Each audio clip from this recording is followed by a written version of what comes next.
Mbote bandeko balandi tout comme en tout cas na suka c'est la dernière émission oyo na lobaki c'est toute une série donc il y a une émission oyo to proposer bino na mois oyo ya février vous allez émission suka donc il y a autre aussi sanango série ba émission oyo mais na mois de mars il y aura une émission spéciale avec mon frère Jean-François Ifongi auto revenir en tout cas sur 10 ans la biso il y a une émission oyo to lobela vraiment c'est makamtu auto sala au tous les cas to lobela en tout cas sur ça sur 10 ans il y a émission oyo bolandaka biso les dios en tout cas les dios les plus suivis na kati ya diaspora et puis nako proposer également une émission en direct auto tika en tout cas téléphone ouvert bat ba benga bande na biso boko ko benga pour la koloba sur émission oyo et là on y a changé la vie na bino et là on y oyo to rata peut-être ko sala et là on y na mabeleka et là on y na malameleka en fait des vraiment micro ouvert pour la bande na biso dans le téléphone ouvert bande na biso boko benga pour intervenir pour terminer cette émission comme to bandaki c'est la dernière émission à série Ronde na Ibsibino to aussi ça sur badim na ba offrande.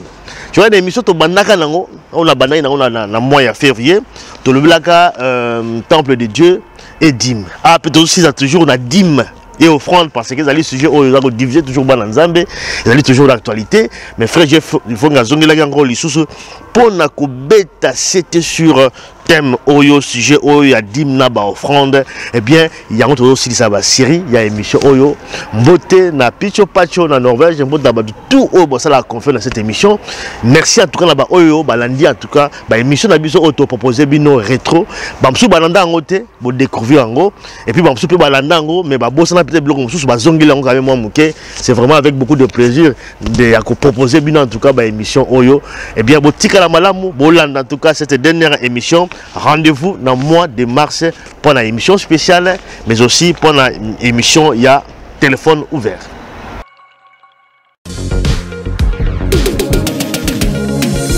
Du nouveau à Kinshasa, Toronto City VIP de Maluku, à 5 minutes du grand fleuve Congo.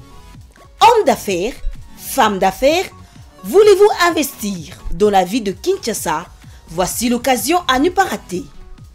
Toronto City VIP de Maluku vous offre de terrain pour construire vos maisons, développer vos business. Toronto City VIP de Maluku à quelques mètres de la zone spéciale économique de Maluku. Toronto City VIP de Maluku a un espace pour vous. Toronto City VIP de Maluku a un terrain bien urbanisé à quelques mètres de Macadam et de la zone économique spécial de Maluku. Je voulais juste faire l'appel à nos frères de la diaspora, de partout où vous êtes, pour venir acheter les terrains, que nous sommes juste en train de morceler. Vous allez bien voir qu'il y a des bornes, il y a même les travaux qui sont juste en train d'effectuer. Donc le terrain est bel et bien assuré. Vous allez voir, derrière moi c'est la régie des eaux. De l'autre côté c'est le société Vodacom. Et devant moi c'est juste World Vision. Là où Vision Mondiale sont juste en train aussi a un projet de construire les maisons pour ces travailleurs. Donc voilà, nous sommes ici à Maluku. C'est déjà un endroit habitable. Les quartiers, comme vous allez voir de l'autre côté, c'est déjà habitable. Il y a déjà les gens et c'est non loin parmi les autres cités que vous connaissez déjà. Benga Papa Willy. Benga Papa Willy na numéro oyo. Ta numéro de Chelibino. Benga. Na moi mbongo mukie. Osombi espace na yo. Talanga, uninga. Toronto City VIP de Maluku vous propose de terrain de 20 mètres carrés sur 20 mètres carrés non loin de la cité Vodacom et Régie des Eaux. Toronto City VIP de Maluku, un meilleur endroit pour vos affaires. Toronto City VIP de Maluku, un quartier idéal pour vous et votre famille. Toronto City VIP de Maluku, mangez bio au bord du fleuve Congo. Pour tout contact, veuillez vous adresser à Willy Mafuta au plus 1 90 57 30 15 40. Toronto City VIP de Maluku, c'est fantastique.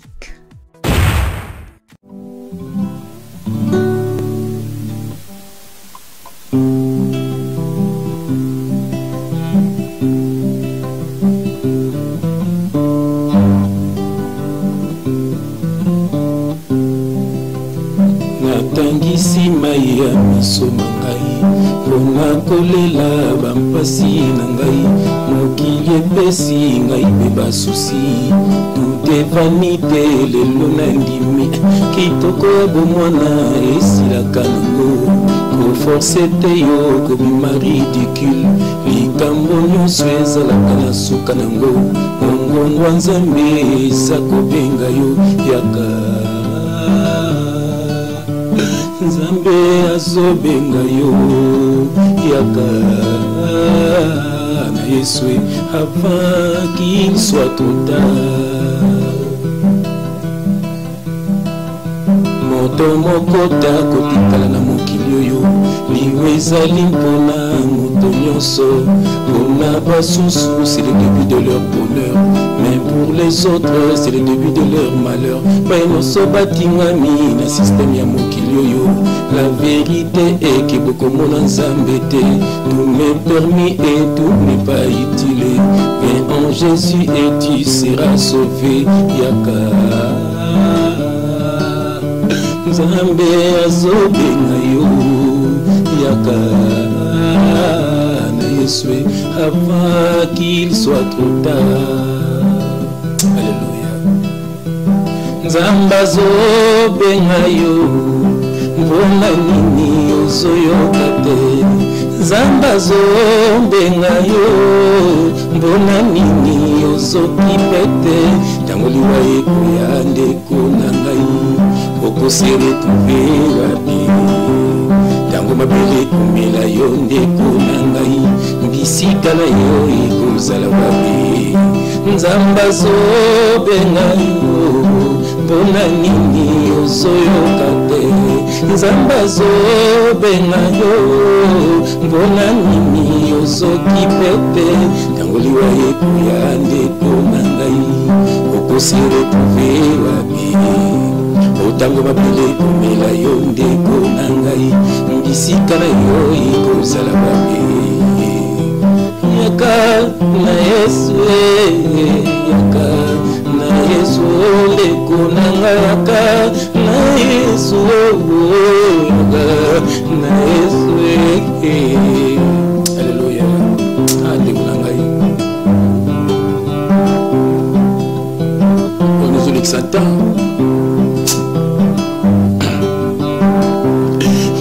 kufela biloko ya mokili oyo kotikala nango uzoboma nzoto na biloko ya mokili oyo bokoka bona mokolo akufa na yo na simetero komema nini ata eloko te mokabokonza likolo mpolobi molimo na yo mpema na kimia ndeko na ngai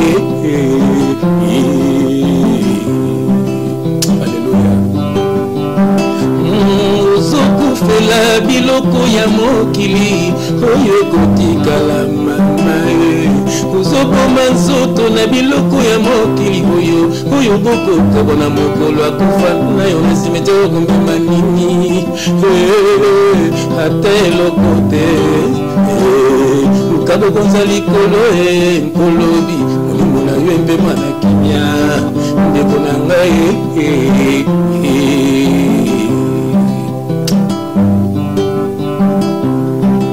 mais je t'en prie, viens en Jésus. Tout ce que tu veux, le lobby, tu ne le verras plus. Bien-aimé, je t'en prie, viens en Jésus-Christ. Tout ce que tu veux, le lobby, tu ne le verras plus. As-tu déjà posé cette question? Après ta mort, ton esprit ira où?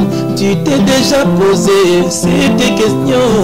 Après ta mort, ton esprit ira où? Dans le loyer, kuyande ponanga.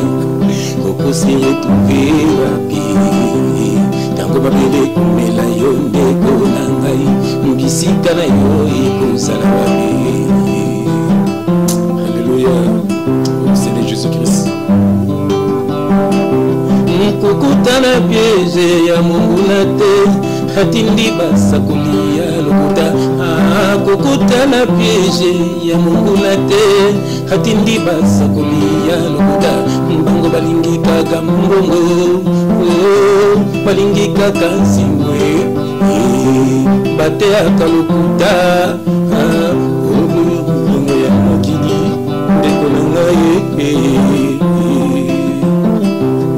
fait la rab nous autres kaka ah kokuta na piège ya mungu na te hatindi basakuli ya lokuta ah kokuta na piège ya mungu na te oh hatindi basakuli ya lokuta mbango balingi kaka mbongo oh balingi kaka nsimwe bate akalokuta ah on a koyola bilongo ya mokili ndeko bima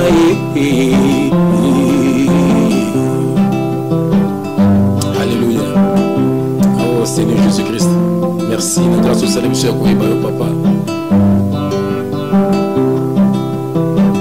Alléluia. Yesozo bengayo, pona nini osoyokate. Yesozo bengayo, pona nini osokipete. Tanguliwa ekuya ndeko nangai, okosere tuvewa bi. Otango mabele kumela yo ndeko nangai, bisika na yo ekozala wabi. Yaka na Yesu yaka na Yesu ndeko nangai yaka na Yesu yaka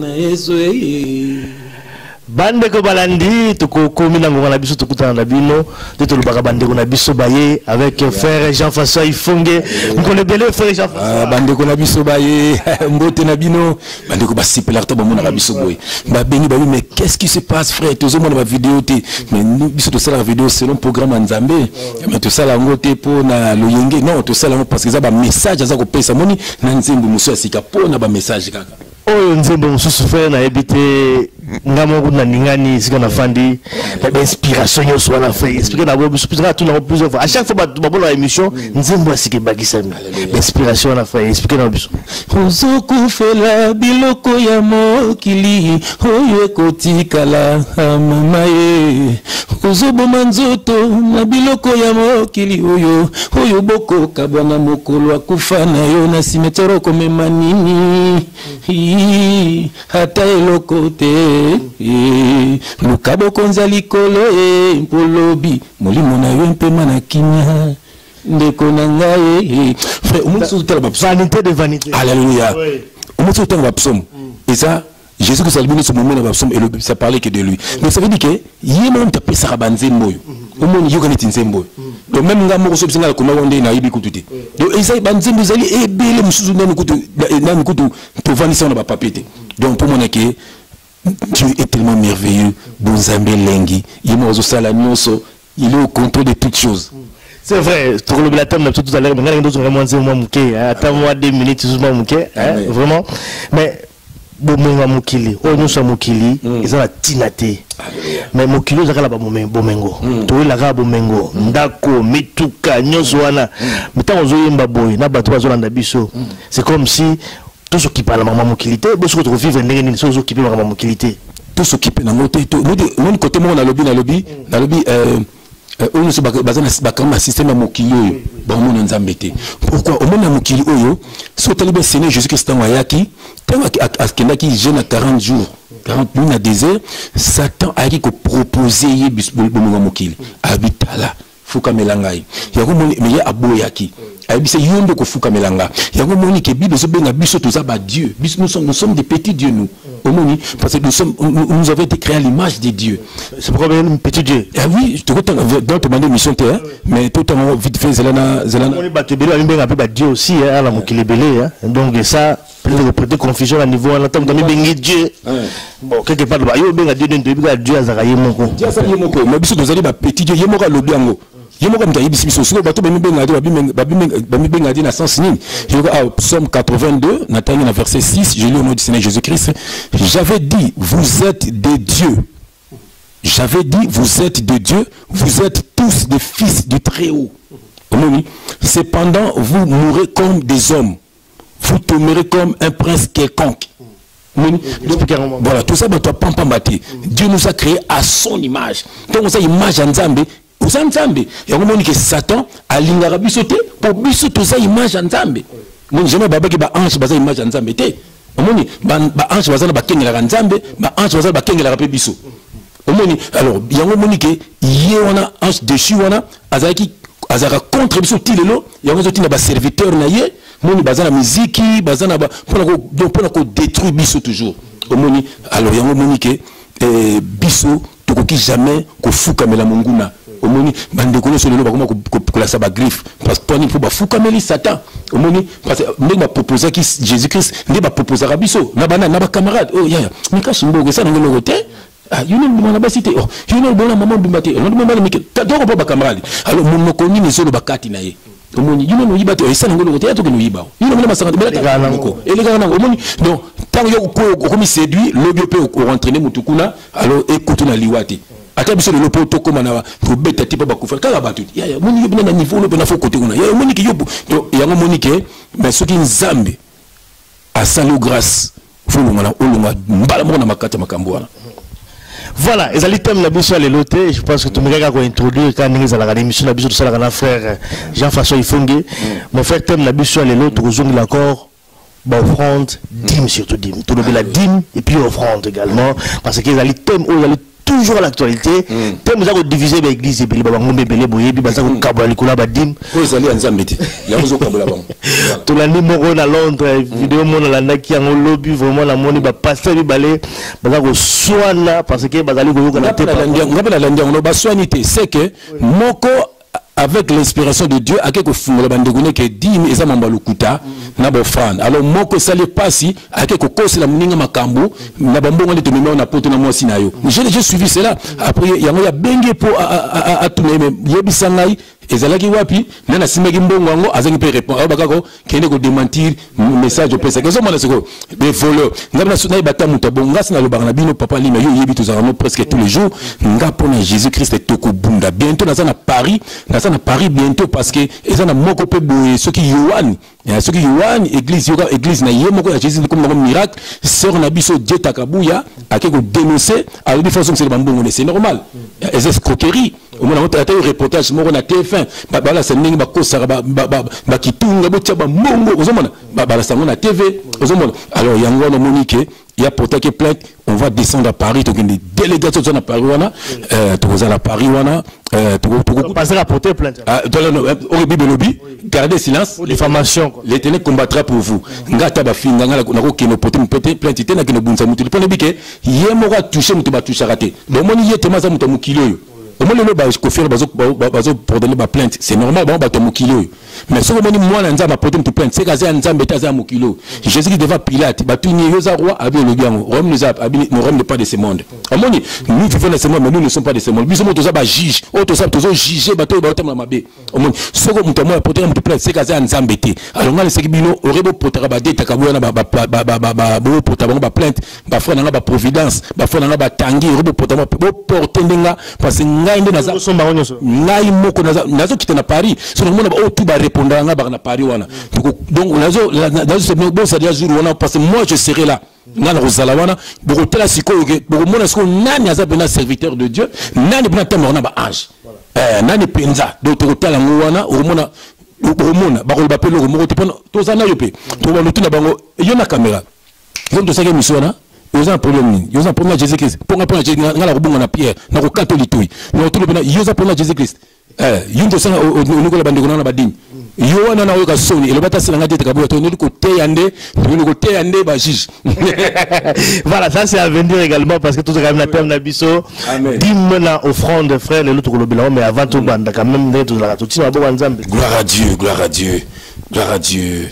Toujours attitude de prière bandeko na biso balingara mingi to sambela boza patiti la prière passe bozali nzambe na ngoya nyonso papa totondi botondi tozali miteme tout ça mine sengo nzambe po tozali papa na biso zali mokeli na biso bengi biso ba Dieu nous sommes des petits dieux yo zali nzambe ya ba nzambe nyonso mokonzi ya ba konzi nyonso elombe ya bilombe nyonso yonde lombe papa tala biso tuza ba simple instrument na yo papa olobe langeza munene me basali baza mukie yango papa na biso otini biso to sonner trompette poete bana no bazonga na maboko na yo poete bana bazonga na elanga na yo poete bana ko bimisa bandeko na biso o bakanga na maboko ya pharaon yango to tiki nyonso maboko na yo diriger biso papa diriger biso ko bandeli biso tina suka nango na tiki bandeko na biso nyonso na maboko na yo na tiki ba santu nyonso na maboko na yo na tiki pendeko na ngai papa na ngai linya na maboko na yo nzambe ndeko bundela kaye continue tu ko bundele papa toujours ba témoigner toujours ba révélation so pesa biso na butu pour na frère na biso alimia mutu so sa ko telemela ye akusama soni na kombo na Yesu Kristo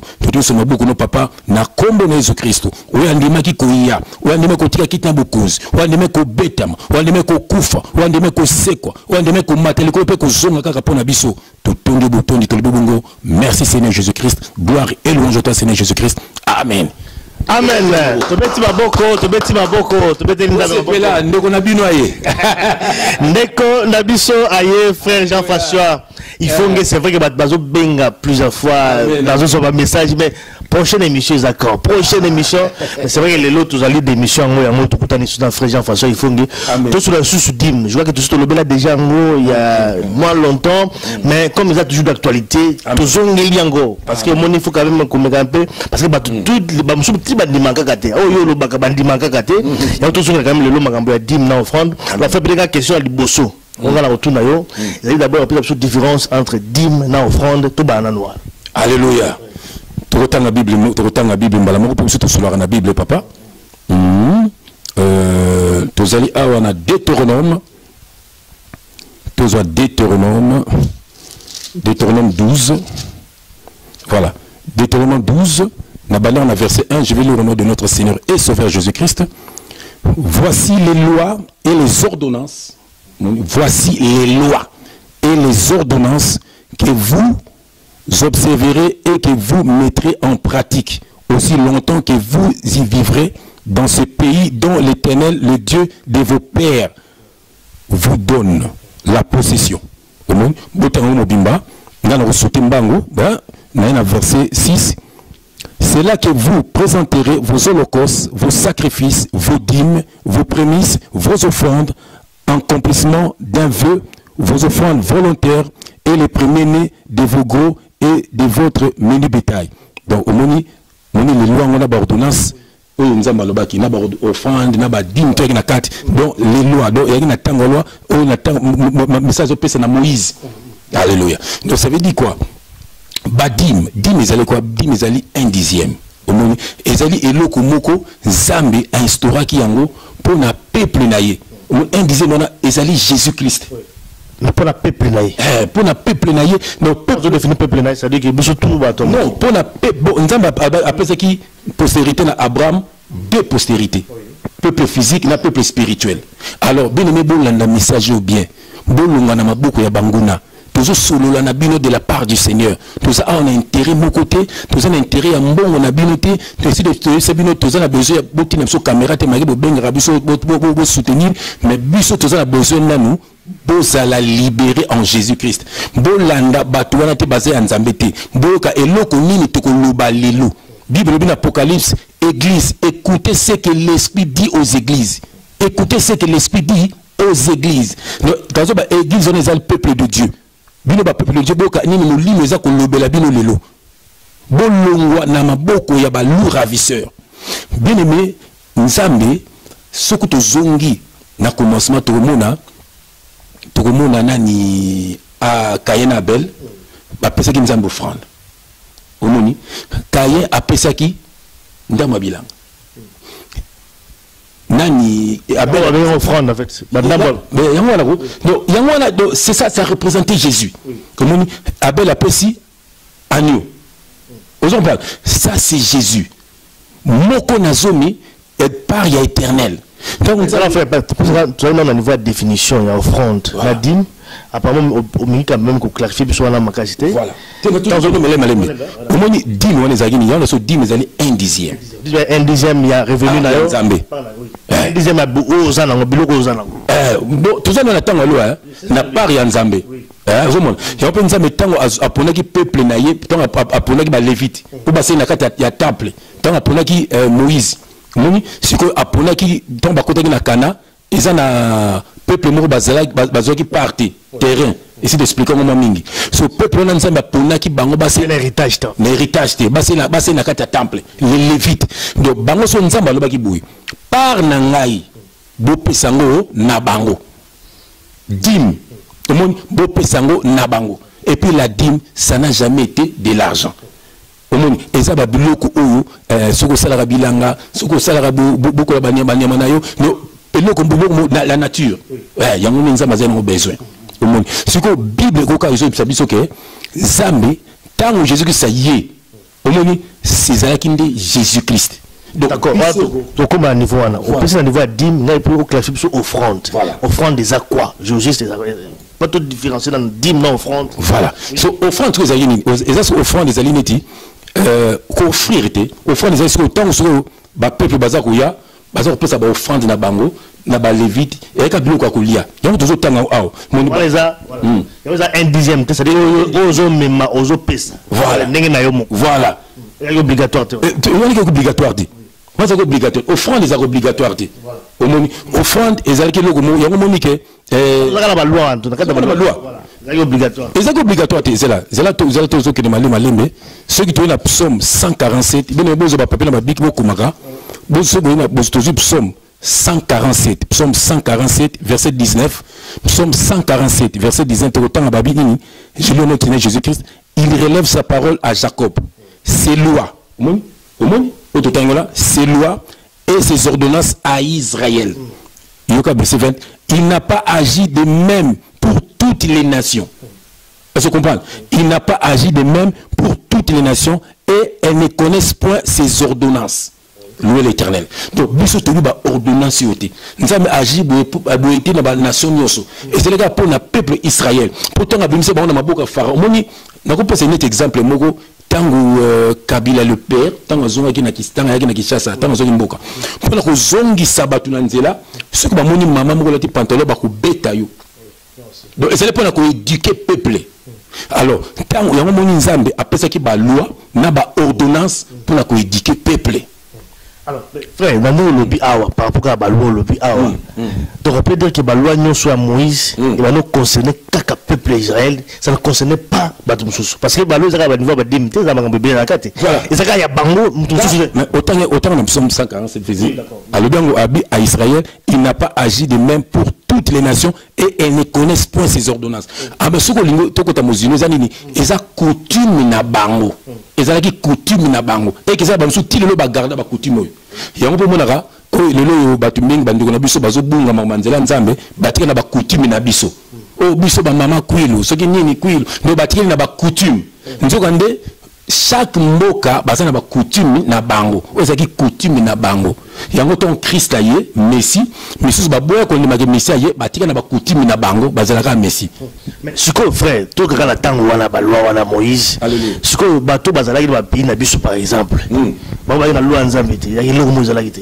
Mais ba ba ki na loi nzambe. Zala ki nini loi biso parce qu'à l'époque oui, ils sont talibien tango roi Léopold atinda ki ba missionnaire na Congo. Asa ki ba nini? Ba yebi déjà nzambe. Bah yebi déjà nzambe ba koko na biso ba ki na ndenge na bando sambe la penzambe. Voilà. Donc pardon même sur le temps de la Bible au monde la femme samaritaine. Si Jésus Christ albi biso ba samaritain donc na ko louer na montagne ba ki na ndenge na bando louer nzambe. Jésus Christ albi salobi l'heure vient et elle est déjà venue où les vrais adorateurs abi l'heure où il sera ni sur la montagne ni à Jérusalem. Donc pour à l'époque ba juif ba on que Jérusalem. Au monde abi l'heure vient où il sera ni sur la montagne, ni à Jérusalem, mais les vrais adorateurs adoreront le Père en esprit et en vérité. Donc tout ça soutient la temps à coutume, tout ça les soutient la temps où il y a makambo kalawana. C'est que nous sommes en Christ. Ce qu'on dit comme Seigneur et Sauveur, au monde makambo tout, et ça sous au long de la coutume. Oui, mais frère, tant que l'on a coutume, on comprend vraiment militaire, mais tout ça, la coutume, la biso. Par exemple, dans la coutume, chaque coutume, on a un bala, les balles, mariage coutumier. Et ça, coutume, tu sais. On a tout boyango. Yo canal. Quand on a coutume, on a été bango, il fallait que aux ans à pécher, aux somaniama, bagoumé, et ça, c'est coutume. N'est pas coutume, koba les a coutume, koba les a famille. Koba les a maramba famille. Et puis, surtout dans le village, au moins, on a des sarabatou, on a des combo, ça dépend. Moi, c'est que tu bimas na makambo, so ça na batu, ba tika na makambo. Même ceux qui n'ont net beba juif, ça ba tuti, ba tika na makambo na bango ya ba lévite, baza toujours. Et on a ceux qui n'ont siko biso, nous sommes en Christ. Le nom sont global. Les frères, nous global, ça moi si moi na yo. Mais yo mon tout big bon, nous global ça y est. Yo mon global ça moi na yo. Pour global ça ma famille. Donc et l'autre besoin au moins notre famille voilà, au moins nous allons soit ndengi nini, ceux qui a ça la nini, c'est comme ça. Et donc ça n'a rien à voir na ça que yo ngo mona na zo bala mona na yo. Tant au moins là ya yo mo yibino sala so osengabo osengibo. Donc eza que yo ndozo bala ça mona na yo. Parce que ndozo na coutume obenga bakonza mboka ezala nini Congo, bah zo mona donc ba bilo ko ngoya ngwana. Oui, mes frères, alléluia. Parce que la loi, parce que toujours sur la forme de loi en profondeur, me dit pour tout comprendre quand même bien. Tant autant qu'il verset à l'ibosona par rapport à la loi et le bien la katinza mazako le bageno, la loi wana peuple va observer aussi longtemps qu'il va vivre. Voilà. Aussi longtemps, ça veut dire même maintenant parce que c'est bien écrit dans la Bible voilà. Va observer la loi wana, va appliquer aussi longtemps va vivre. Surtout quand on le bageno, la loi wana ezali na tango wana avant Jésus-Christ, si ko trouve na tango grâce. Vous avez confusion quelque part. Non, au moins Nzambé, tant que vous avez baloana, Isaac, ti lelo examen est commis en Christ. C'est-à-dire, et ça sous puisque tu as peuple mogo physique, tu as spirituel. Ça c'est zana tengo logo awa, zana tengo logo awa. Et ça c'est simple. Moi tu as Jean 6 verset maintenant verset 63. Jean 6 Évangile à Jean, verset 63. J'ai lu au nom de notre Seigneur Sauveur Jésus-Christ. C'est l'esprit qui vivifie. La chair ne sert à rien. Les paroles que je vous ai dites sont esprit et vie. Donc ça veut dire que Jésus dit Makamonio Songa Nepsibino, c'est esprit et vie. Nous sommes au temps de l'esprit. Nous sommes au temps, il y a physicité. Donc, parole de Dieu est un esprit. C'est le Saint-Esprit. L'eau, c'est la foi. Le vin, c'est le sang de Jésus. Le pain, c'est la parole. C'est Jésus lui-même. Et ça, Romains 10, verset 4. Car Christ est la fin de la loi pour la justification de tous ceux qui croient. Car Christ est la fin de la loi pour la justification de tous ceux qui croient. Donc Jésus-Christ a yé kolongola biso na loi ya Moïse. A yé kolongola biso na makambo yowana ya baboye ko buma nyama ko sala boy. En fait nyama na bande ko buma wana ezaki yemoko Jésus-Christ. Temple batonga ki wana ezalaki yemoko Jésus-Christ. Bible le bien, c'était l'ombre des choses à venir. Nakotanga le moko mbangu papa na ngai. Hébreux 10, verset 3, je le note Jésus-Christ. Mais le souvenir des péchés est renouvelé chaque année par ses sacrifices. Car il est impossible que le sang des taureaux et des boucs ôte les péchés. Donc, et puis il faut comprendre en gros, Makamotu yaba obliokwana, au moment de la loi, et ça dit pour la péché adamique. Mais surtout de péché adamique, ça veut dire péché Adam. Au monde, mais surtout de botamine nango. Quand nous avons ça bloqué yo, batuba qui na temple, au monde ba na bouk, ba kata e kingo ba péché makila na ipa na yo, ba purifier ezali pona ko longola péché. Bible sozo lobi, nzama monaki ke péché mu déjà ko se renouveler kaka. Au monde, ne pas na mutu, atena milima sanga, atena sali kobo, na kosomba nyama nanga, mais ne pas ba lévite, ba kosokolanga. Ne pour le monde na ba musulman, a kosani ne so lingi azelaga ka jour à carême, to vendida qui na ni na bango, na mosquée. Ne pour mon ba to ba ki na ba bâtiment, azana banganda, azana na kindumba, mais dimanche keka tata pasteur pour na yende abiki. Yango yeso lobi a omoni, yango bible so awa, mais le souvenir des péchés est renouvelé chaque année par ces sacrifices, car il est impossible que le sang des taureaux et des boucs ôte les péchés. Yoka verset 5, ça c'est Jésus. C'est pourquoi Christ, entrant dans le monde, dit, tu n'as voulu ni sacrifice ni offrande. Tu n'as voulu ni sacrifice ni offrande, mais tu m'as formé un corps. Donc là, par là, nous comprenons directement que les sacrifices, l'année au bazar l'année au bazar c'est Jésus. Là, nous comprenons directement que l'offrande, mon babini, tu n'as voulu ni sacrifice ni offrande, mais tu m'as formé un corps. Omoni, yoga awa, tu es dans verset 19, toujours Hébreux 10 verset 19, yoga. Ainsi donc, frères, nous avons été, Hébreux 10 verset 18, bien aimé beaucoup maraba verset, yoga, j'ai lu au nom de notre Seigneur Sauveur Jésus-Christ. Or, là où il y a le pardon des péchés, il n'y a plus d'offrande pour les péchés. Donc, au moment où tu as la loi, c'était pour les péchés. Tout ça c'est pour le péché. Et c'était pour les péchés. Au moment où Christ est envoyé à Koufi na croix pour Nabiso, au moment où Hébreux 10 verset 19, ainsi donc frères, nous avons au moyen du sang de Jésus et non du sang de bouc au moment où Boumakuna pour le péché, pour le péché à battre. Pour le moment ainsi donc frères, nous avons au moyen du sang de Jésus une libre entrée dans le sanctuaire par la route nouvelle et vivante qu'il a inaugurée pour nous au travers du voile, c'est-à-dire de sa chair. Donc ça veut dire ce qui est dans le temple au monde, ils ont divisé en 3 parties, les saints, les très saints, parvis. Bible c'est ce qui est non, quand ils divisé en rideau, ils ont pour soigner sur l'année, et non, c'est physique, et non, ce qui est non, ils ont spirituel. Donc spirituellement, c'est ce qui est non, ils ont positionné de diviser le quoi. Il y a un moment qui est divisé en 3 parties, il est divisé en 3 parties, corps, âme, esprit. Même lui-même Dieu, il est divisé en 3 parties, Père, Fils, Saint-Esprit. C'est toujours la même personne. Amen. Amen, amen, frère Jean-François. Il faut. Mais frère, maintenant, Jésus a quand même contre-dignité. Hein? Si. Avec contre-dignité. Si. À 5 quand même coupé, ça. Il faut toujours que toujours. Quand même. Non, il n'a pas dit ça. Yoka. Togotanga. Biso heureusement serment na mona serment lobi ali na linga fona na JF ya solo la na Bible ndeko tuninga bi me fetan ozaki mission no tanga Bible na ibaka tango te omoni donc voilà naza awa na Matthieu 23 ça c'est Jésus-Christ qui parle bien boyoka Matthieu 23 verset 23. Malheur à vous scribes et pharisiens hypocrites. Wana Jésus j'ai fait finir rabatu yoka sur Jésus. Hypocrite, parce que vous payez la dîme de la menthe, de la nette et de cumin. Et vous laissez ce qui est plus important, où dans la loi. Et vous laissez ce qui est important dans la loi. Yoka, c'est quoi? La justice, la miséricorde et la fidélité. C'est là ce qu'il fallait pratiquer sans négliger les autres choses. Ça, à l'obité qui contredit. Mais on l'a dit, c'est bon, malheur nous ont négligé, ça c'est bien. Le cas pour ce habité qui est boutique. Le cas pour foutre badim yaboui, so sana makamo c'est important dans la loi. Dans la loi. Mais puisque nous ne sommes plus dans la loi, frère, et Bible dans la loi. Yoga c'est la miséricorde, la justice. Donc Yesuko, frère, il faut de l'eau. Tant azaki na kati la loi, Yesu a été tant zo bulana bango. Et ça qui pas bimisa biso na loi. Enfin biso te bango. Ça n'a et puis makambo on a dit ça n'a rien à voir na biso.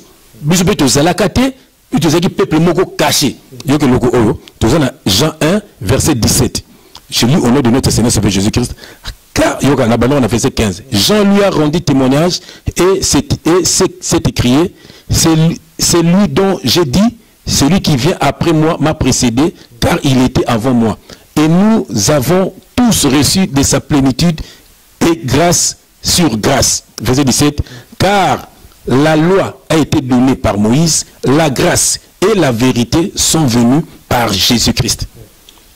Mon frère, donc la loi a été donnée par Moïse. Nous sommes appelés Moïse la loi. Mais la grâce et la vérité sont venues par Jésus-Christ. Nous sommes un peuple spirituel. Autant yango na Jean 6 verset 63. Alobi malobonga la lobi libino et ça esprit et vie.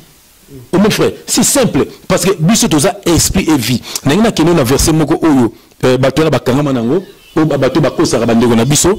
Omoni tozonga na loi, toza na Malachi. Omona verset na bango o bakosa bandeko na biso. Voilà, toza na Malachi 3 verset déjà 1. Tokeno na moni tala.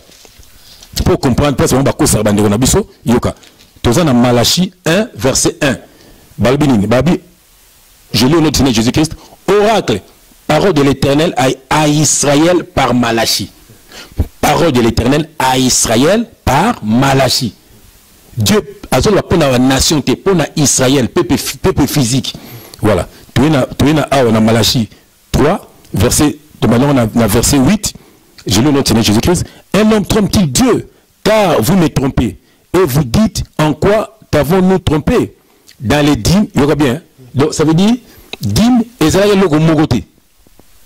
Il y aura bien avec S à la fin. Dans les dîmes, dans les offrandes, vous êtes frappés par la malédiction et vous me trompez. Il y aura la nation tout entière. La nation, s'il vous plaît. Pas les nations, la nation. Donc, nous allons spécifier. S'il vous plaît. La nation tout entière. Yoka, apportez où? À la maison du trésor. Apportez où? À la maison du trésor toutes les dîmes afin qu'il y ait de la nourriture. Afin qu'il y ait de la nourriture dans ma maison. Yoka, mettez-moi de la sorte à l'épreuve, dit l'Éternel des armées, et vous verrez si je n'ouvre pas pour vous les écluses de cieux, si je ne répands pas sur vous la bénédiction. Qu'est-ce qu'on a Néhémie? Néhémie, bato faut batika bandeko na biso. Bato faut batika bandeko na biso vraiment base à la libre. Néhémie,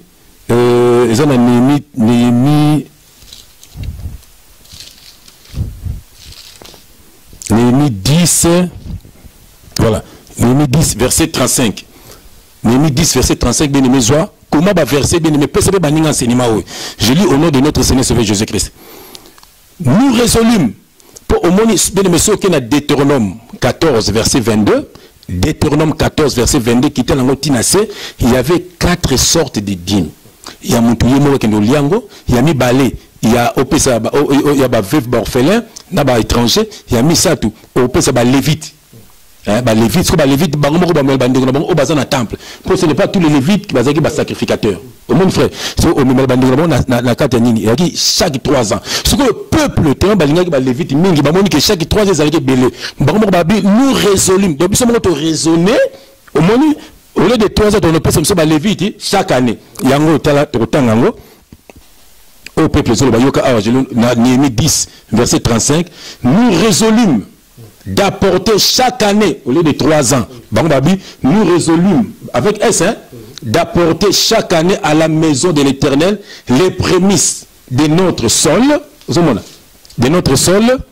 et les prémices de tous les fruits, de tous les arbres, d'amener à la maison de notre Dieu, aux sacrificateurs qui font le service dans la maison de notre Dieu, les prémices, les premiers-nés de nos fils, de notre bétail, comme il est écrit dans la loi. Nous avons écrit dans la loi, comme il est écrit dans la loi. Les premiers-nés de nos bœufs, de nos brebis, d'apporter, verset 37, d'apporter aux sacrificateurs dans les chambres de la maison de notre Dieu. Dans les chambres. Donc on a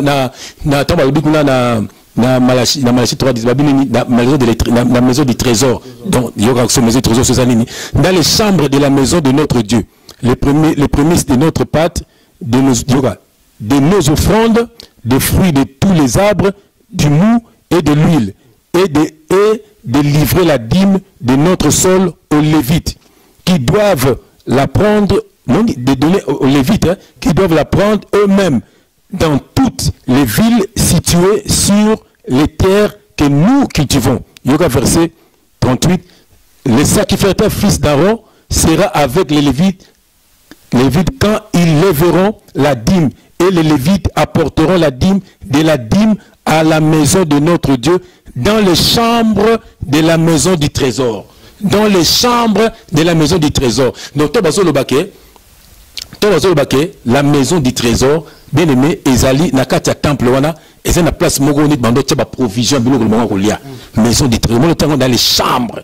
Alors, on a expliqué, Bisso, na temple, Batonga, ba chambre ezali wapi, maison du trésor ezali wapi, omoni alors bango baso senga bambongo ya chaque fin du mois, omoni ba offrande la bango kaka mbongo ozomona OK biso sikoyo omoni ba bengi nous résolu yoka a tokena zela papa ozomaloba to zemena na 2 Corinthiens yoka pour moi na 2 marmanzambe ba sakana nango te sori na 2 Corinthiens 9 omoni apôtre Paul le bien 2 Corinthiens 9 verset 7 yoka Paul a zongi batu ndenge peuple zali balobaka nous résolûmes yoka Paul aussi batu na 2 Corinthiens 9 verset 7 que chacun donne comme il a résolu.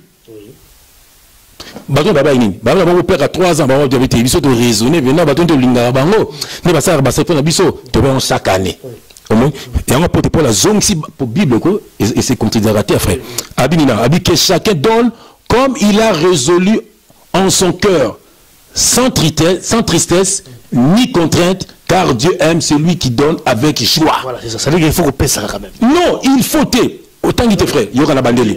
Que chacun donne, c'est chacun donne comme il a résolu en son cœur, sans tristesse ni contrainte, car Dieu aime celui qui donne avec joie. Mais qui ça m'était coupé? Nandenge nini? Kokaba, ils a don. Papa Lina, tout sur le long awa. Mokomso qui ne place moi à 6 h du matin. Au Kamanga na oti na iso na yo zoyo. Obino na maman suna comme ah oui apinda. Ozomo no ezaka gambongo te. Ozomo na yo mokamwe ezaki une fois te. Frère, biso to bengami toza amour. Omoni mais toza ko salisana na ndenge ya bonzambe. Omoni frère na tengelo batu ba verser o ba ko sara batu. Omoni ceux qui na yemba. Omoni pour moi omona ke babilo kona tout eza nango makambo ya lokuta. Parce que na niveau quand même Israël quand même dit mais ça va toujours il lo hein. Non, na batu oyo eza na batu ba judaïsme. Eza na sera toujours mais bango batikala na batikala na nini na coutume na bango. Pona bango yi na kata makomi mais ekomami wapi na ancienne alliance. Bango bayi babiloko Moïse aza susute nzambe sa tina batu net bila kiko la kinatina la kini eza na batu oba baba kimbangiste baza na bango donc eza na batu oyo ba comprendre na bango parole de Dieu omoni ba comprendre la parole de Dieu. OK, nous sommes libres en Jésus-Christ. Omoni faut se pena tanga ngomi na linga mingi soki na Éphésiens bien aimé Éphésiens 1 verset 3 Bible zo banabiso je lis au nom de notre Seigneur Sauveur Jésus-Christ. Béni soit le Dieu et Père de notre Seigneur Jésus-Christ qui nous a bénis de toute bénédiction spirituelle dans le lieu céleste en Christ. Donc, biso toza nouvelle alliance. Biso to botame ne kulusu. Yesu ne kulusu baki tout est accompli. Yesu baki tout est accompli. Ça veut dire quoi, frère bien aimé? Bako se le sous-souté. Nous sommes monaki na loi ya Moïse, ça parlait que de Jésus-Christ. Au moins, c'est la seule nazui Luc 24, verset 44 à 45, Luc 24, Jésus qui puis il leur dit, c'est là ce que je vous disais lorsque j'étais encore avec vous, c'est là ce que je vous disais lorsque j'étais encore avec vous, qu'il fallait que s'accomplisse tout ce qui est écrit de moi dans la loi de Moïse, dans les prophètes et dans les psaumes. Alors il leur ouvrit l'esprit afin qu'ils comprennent les Écritures. Frère, nous sommes en Jésus-Christ. Mon frère, nous babilo qu'on a pas la biso ezali sous-souté. Nous moutons conseiller so OK na Exode 25. Exode 25 au moment nzambe tant servir na Moïse, azu sa Moïse. Yebisa na bana Israël. Baya na ba or, na ba mbongo, na ba bona boy po otongela ngai po o tabernacle. Nzambe tazu sa Moïse. So Bible sur sa biso awa, Jésus sur le baquet, azo bana biso nini awa. Donc, tout ça, c'était l'ombre des choses à venir. Et puis Jésus a dit, ce que le temps est acte 1, verset 8, je lis au nom du Seigneur Jésus-Christ. Mais vous recevez une puissance, le Saint-Esprit survenant sur vous, et vous serez mes témoins à Jérusalem, dans toute la Judée, dans la Samarie, et jusqu'aux extrémités de la terre. Donc ça veut dire quoi? Quand tu reçois le Saint-Esprit, bien-aimé, au commet témoin à Jésus-Christ. Ce que tu as sur le baptême, il y a Jean-Baptiste, car Jean-Baptiste, donc baptême, il y a Jean-Baptiste, et c'est l'État qui n'a pas.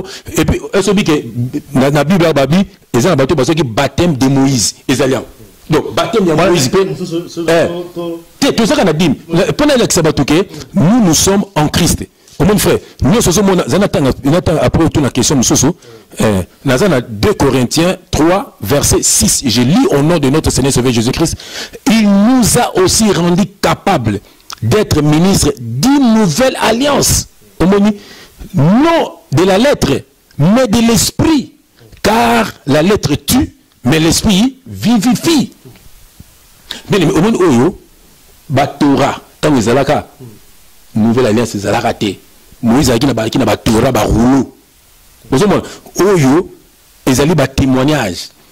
Ndenge nzamba a utilisé anini ndenga Jésus zaki sur la terre, ndenga serki bu alors ba Luc banani ba lobby. Oui, frère, ça c'est vrai, parce que au monde de battre balanda payo, bah mon a net kaka que oh comment mis na chaîne alliance, oh nous ce comment mis ils allaient à rejeter, alors que Zambi mon Jésus-Christ envoyé ayaki ko abolir te, mais il ko accomplir la loi. C'est ça qui va te dire là mingi. C'est que ayaki ko abolir te, ayaki ko accomplir. Mais autant que peut ça un message dans c'est comme si oh nous sous la loi Moïse, oh nous sur les alliés, on peut plus considérer ça, il faut tout considérer là. Dans ta nouvelle alliance. Natangelo komoko. Bandikolanga ba sepelaka poto tangaka. Biso to tangaka. Moma mozoba, moma passer ba lobana bango. Mais yeso lobaki bo. Bango po bana besoin ya ko benda mbongo ya bandeko. Yoka. Nazana 2 Corinthiens 3, la bande on a verset 14. Yoka. J'ai lu au nom de notre Seigneur Jésus-Christ. Mais ils sont devenus durs d'entendement car jusqu'à ce jour, le même voix demeure quand ils font la lecture de l'Ancien Testament. Ils sont alléluia. Oh.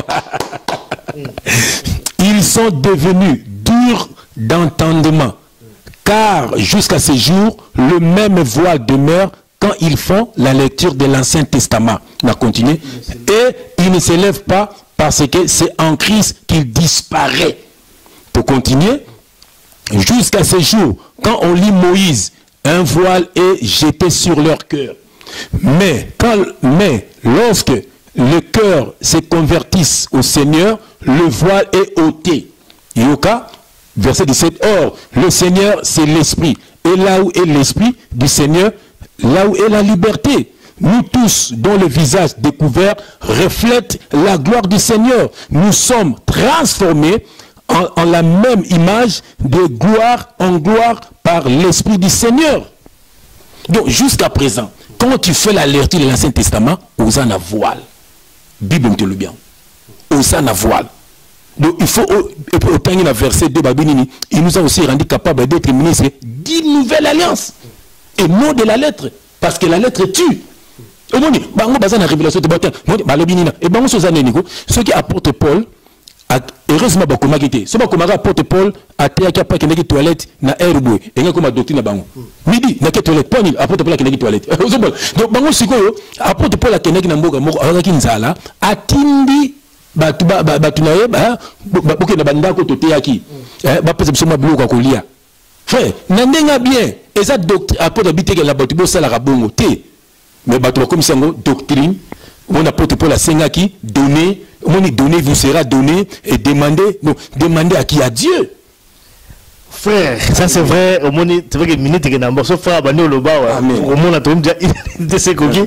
Bon alors frère, mais tant que nous allons boyer, parce que d'autres dans le oyo, tout le monde a bango manabiso, la l'église presque belé awa, dîme est toujours d'actualité. Oui, pas d'actualité, parce que Balobi Abraham après ça, Machisedek dim.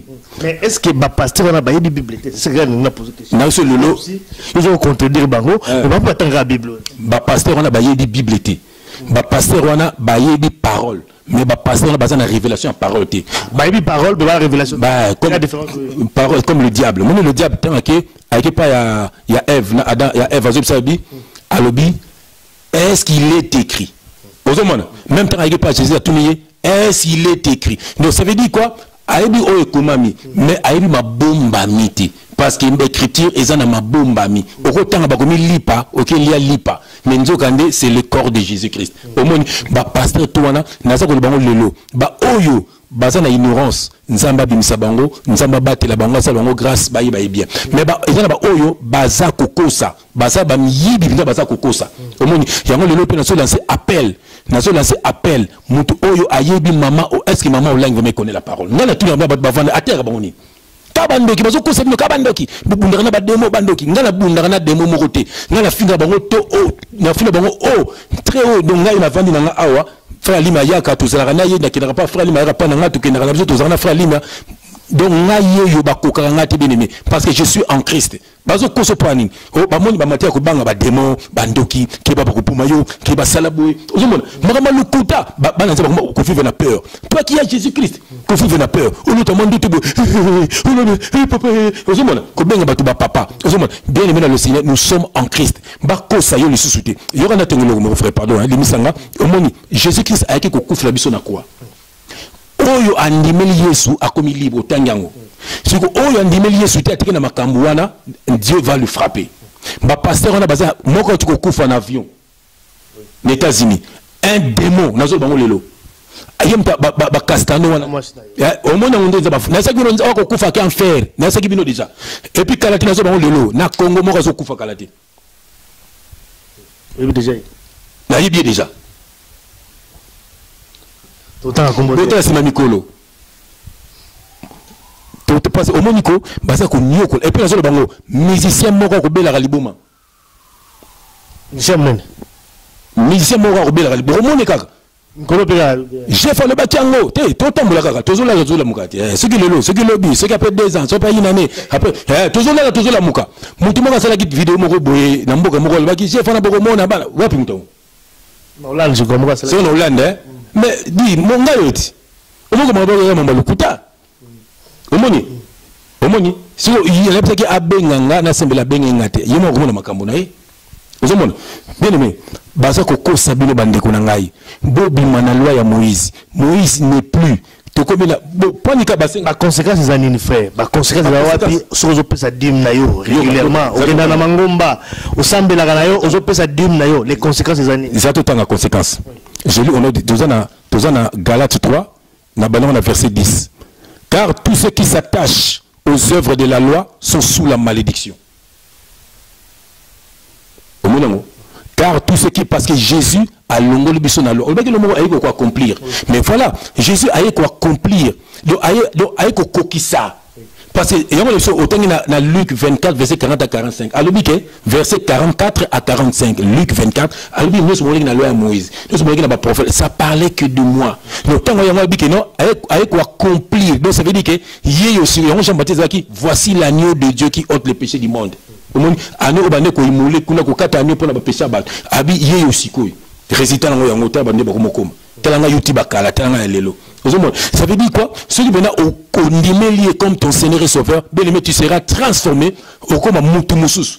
Donc, il y a un second qui batu, pasteur wana, batikali na makambu wana, batongi temple, yoka. Car tous ceux qui s'attachent aux œuvres de la loi sont sous la malédiction. Bon, mais mon malédiction, au pesara dim, au pesara offrande, même offrande. Yoka bango, oh maman mogo boukasi, a pesaka nini, kononi. Après ça offrande maman moko veuve no ba ce que luka ba verset o ba pesa ki ba luka ngo so ba comme ça notre doctrine omoni ba ngo luka ba verset wana ndiko ndi biso la lettre tu mais l'esprit vivifie nous sommes en Christ mais le pasteur ya muto azala raté ezali ba don boto en Ephésiens 4 nous ezali ba don nzamba pesi biso nous sommes sangani boza ba don zana c'est verset on en tanga car tous ceux qui s'attachent aux œuvres de la loi sont sous la malédiction car il est écrit maudit quiconque qui n'observe pas tout ce qui est écrit dans les livres de la loi le livre de Dieu et ne le met pas en pratique et que nul ne soit justifié devant Dieu par la loi. Que nul ne soit justifié devant Dieu par la loi, cela est évident puisqu'il est dit le juste vivra par la foi. Comprendre que les Lévites ils ont loi comprendre que non biso ba pesa ba dim pour Abraham pesa kana Melchisedek mais Melchisedek ezali nani ezali nzambe Melchisedek ezali nzambe omoni tango uti bitumba na yo tango uti ba problème na yo kumisa nzambe yene mutabikisi yo yango moni Abraham akendaki pa ya Melchisedek et avant Abraham apesa Melchisedek dimi na ye Melchisedek asaki nini apesa ki le pain na nini na vin. Ça veut dire quoi? Esprit na parole. Jésus na croix. Taba tobele ni le bimi mai na ni le bimi na makila yemoko le pain na fête à Cana il y avait lui-même le pain il y avait l'eau il y avait le vin donc biloko misato wana frère donc biso toza sous la makambo wana te o bazo kosa dora yora awa babi Jésus kasabotamaki na loi atiaki na ba synagogue nena misaba na ba synagogue yoka awa totanga na Galates 4 verset 4 j'ai lu au nom de notre Seigneur Jésus-Christ. Mais lorsque les temps ont été accomplis, Dieu a envoyé son fils, né d'une femme, né sous la loi, afin qu'il rachète ceux qui étaient sous la loi, afin que nous recevions l'adoption. Dans Galates 3, verset 12, or la loi ne possède pas la foi, mais elle dit que celui qui mettra ces choses en pratique vivra par elle. Et comme il vit là, mais tu es sous la malédiction. Donc, Christ nous a rachetés de la malédiction de la loi en étant devenu malédiction pour nous.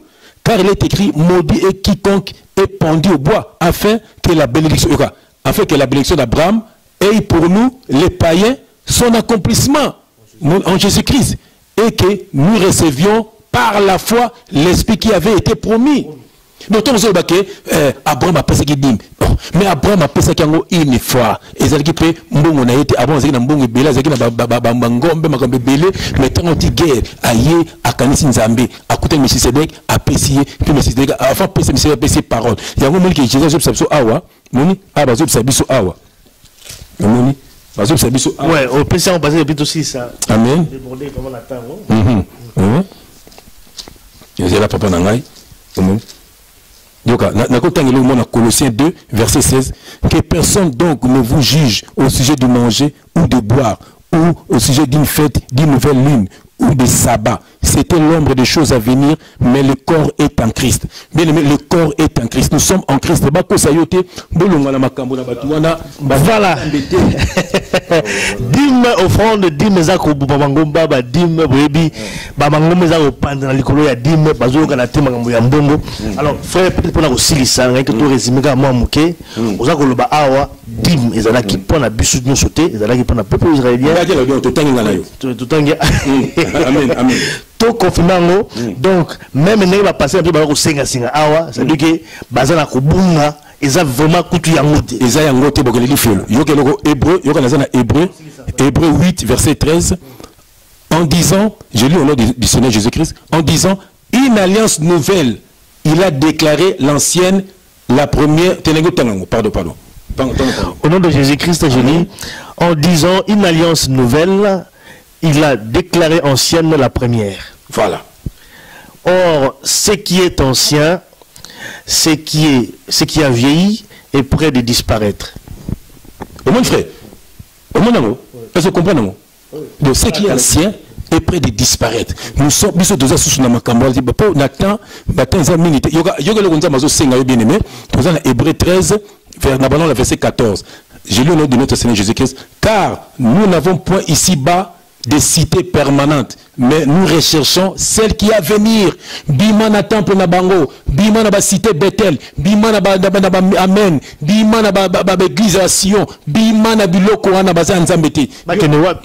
Bien aimé, bo sembela na ndaku, kota na chambre na yo Matthieu 6, banda na verset 5 kitanango, alobi ya kota na chambre kozokwa bango te baganga na ba synagogue, kozokwa bango dio kota na chambre na yo nzambe likolo akoya.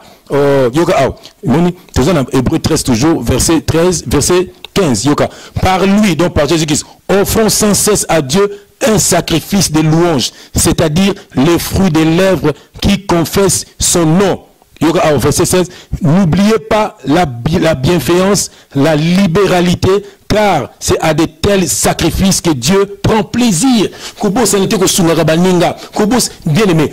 Ba église wana ezali anzambete, église elakisi bâtimenté, église elakisi peuple mis à part, le peuple de Dieu. Alors je venais chercher mon église, donc je venais chercher mon peuple. Mon ba église de Galates, église de Corinthe, et ba église ba Galate, ezali ba ville, de ba chrétien baza na Galate, ba chrétien baza na Bruxelles, ba chrétien baza na Paris.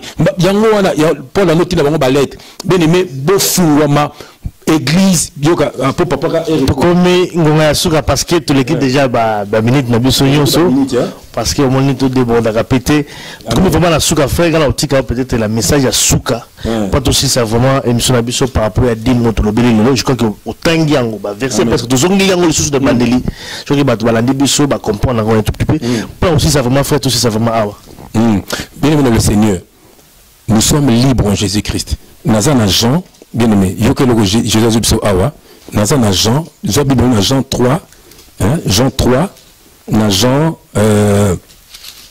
Bible na yo na Jean 3 pardon na Jean 3 verset 16 na Jean 3 verset 16 yokeloko Jésus azoloba na yo Jésus binoni awa na Jean 3 verset 16. Alors, je lis au nom de notre Seigneur Jésus-Christ, car Dieu a tant aimé le monde, qu'il a donné son Fils unique afin que quiconque croit en lui ne périsse point, mais qu'il ait la vie éternelle. Bien-aimé, crois en Jésus-Christ, bien-aimé, et tu auras la vie éternelle. Bako sayote, bien-aimé, ce qu'il y a 1 Corinthiens 3.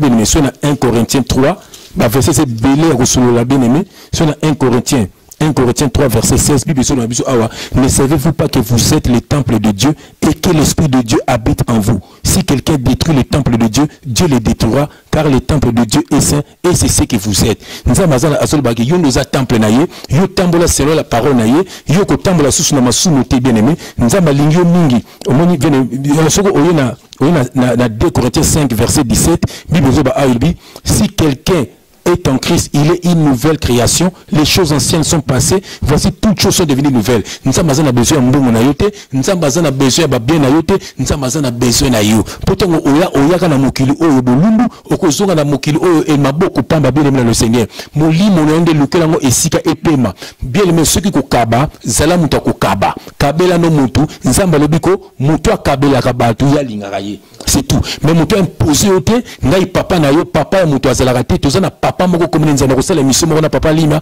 on va parler du Père spirituel. Père spirituel. Voilà. Bien aimé, ça yote bien aimé. Bazo mais on a li felo. Au temps on a Galates 3 verset 10. Malbi que tout bas quand même la loi, donc il li felo. Baza sous la malédiction. Au monde Christ nous a racheté à un grand prix. Moni, malbi là l'esprit du Seigneur là où il y a la liberté. Sois libre. Tant Romains 28 verset 30. Pour la Kenegna Rome. Frère, azote azulinda kuyema kazovanda ayambaka batu tous les jours batu bayaka bakenda batu bon sunda kuno batu batendo batu sanga bongo nga na bengi batu baya pa na ngate non na bengi batu bo sambelaka na bandako na bino nzambe yango basiso na Bible so kotengi na 1 Corinthiens 16 verset 19 yoka les églises d'Asie vous saluent. Aquila est précédé avec l'église qui est dans leur maison. Donc Aquila est précédé avec ba chrétien au bazana ndako na bango mais les bo sambelaka na bandako bolunga na makamba mokilo makamba nzambe na mokilo ezandi albaki à Dieu ce qui est à Dieu, à César ce qui est à César. Au moins César il était roi à l'époque, donc il représentait le monde. Ils ne sont pas de Dieu. Merci.